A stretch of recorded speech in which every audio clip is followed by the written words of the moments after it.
there, this is Kay Byfield at ArtSpeaks Studio in Dallas, Texas. And today we're going to talk about how to mix colors using watercolor. But before we start, we have to talk about color. And so we're going to discuss the color wheel. So this is a basic color wheel, and all the colors are put on the wheel.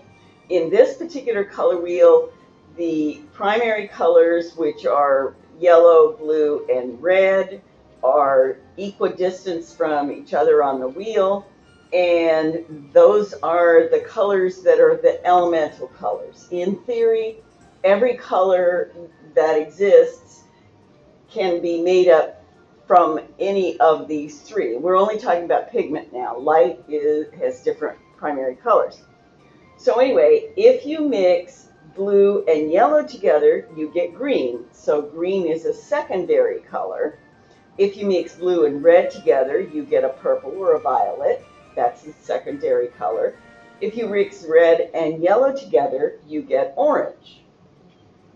The problem is that when you do mix these colors, it depends completely on which red and which yellow you use. And this is because pigments are not pure. And so a red that looks like a bright red probably has a little bit of blue and a little bit of yellow in it as well. And so when you mix it with one of the other primaries, you probably have contaminated it with the third primary, which means that you're in a way mixing all three colors together. So your secondary colors are not as bright as they would be if they were pure. So in watercolor, what we do to solve that is to buy more colors, more secondary colors, because we can get a brighter orange out of a tube than we can by mixing any of our reds and our yellows. We also need to know that if you mix any permutation of red, yellow, and blue together, you're going to get a neutral. Not necessarily this gray, it could be a brown, but you will get some neutral. So if you want to mix a neutral, you need to be thinking, I'm mixing a red, yellow, and blue. You also need to know that all of these colors, the primaries, the secondaries, and even the tertiary, which is the third level colors, and so forth, they all come in a warm version and a cool version of each of those colors.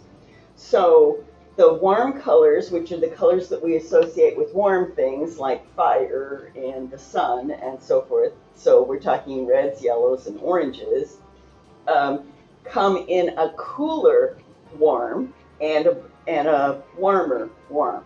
So yellow can be a cool yellow, which means it's still yellow, but it's on the green side. Or it can be a warm yellow, which means it's a yellow that is still yellow, but it's an orangish yellow. And red can be a cool red, which would be a red that's more blue, or a purpley type red, like alizarin crimson. And a warmer red, which would be a warmer, more orangey red, like cadmium red. So when we talk about something, we go, well, yeah, you probably needed a green, but you need a cooler green. It means you need a green that's more to the blue side. If you need a warmer green, you need one more to the yellow side. So that's a very quick synopsis of how the color wheel works.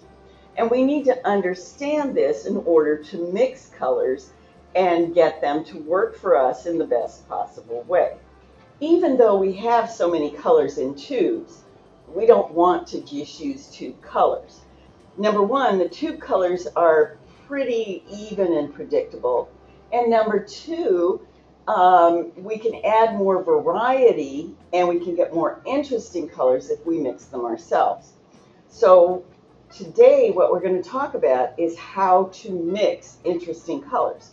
Because remember, the goal of an artist is to make artwork that is interesting and engaging and surprises us.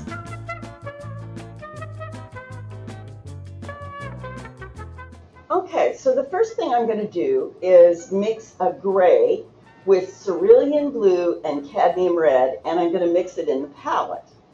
Cadmium red and cerulean blue make one of my favorite grays. So when I need a gray, a neutral, those are the colors that I usually go to. And so now I'm going to apply my paint.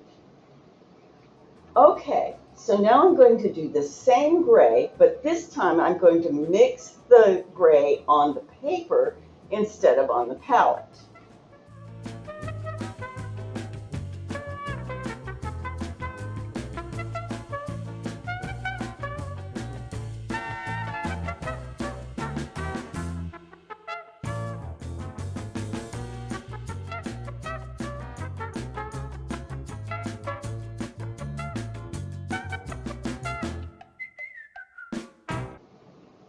The third way we're going to do this is to apply one layer first to the paper, let it dry completely, and then go over it with the second layer, painting on dry paper, and letting the two colors combine optically, because the light goes through the first layer to the second layer and bounces back, and you should see that same gray. So I'm going to do that right now. Okay, so my cerulean blue is dry, and now I'm going to apply some cadmium red and see if I can get it back to a gray.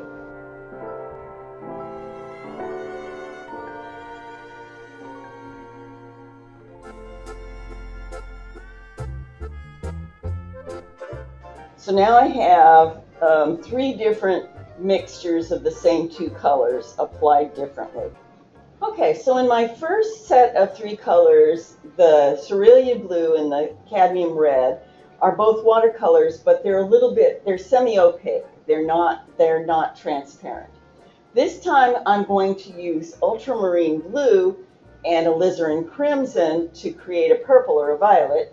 And both of those are staining colors that are transparent.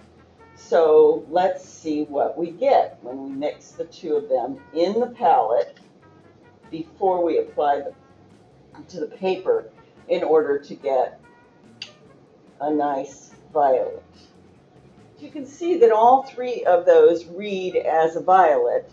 The difference is that this violet that I mixed on the palette is a bit more even and smooth. There's a little bit of difference in the paint quality as I applied it, and it was wetter in some places and drier in others.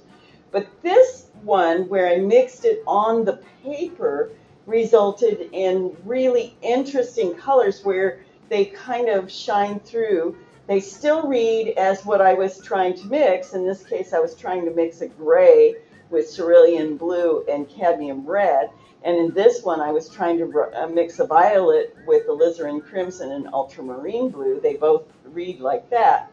And then when I did dry paint first and then went over it with another color, I still end up with a gray and with a purple, but you can see the other paint and it lifted up a little bit. But sometimes that can be a really interesting way to go. So for instance, if you're trying to mix an interesting green, perhaps you'll put a yellow down first, let it dry, and then go back with the blue over the top of it. And the yellow will lift up in some places and it will mix with the blue visually to come up with the green. So the goal here is to think about where you mix your paints. If you mix them to death in the palette, even if you mix paints rather than just pulling the color directly out of the well and applying it to your paper, you still end up with a more homogenized pigment. Whereas if you mix it on the paper or even layer it with one color and then layer over with another color, you end up with a little bit more variety and spice in your painting. I hope this information is helpful to you, and I hope to see you again at another ArtSpeaks Studio Moment.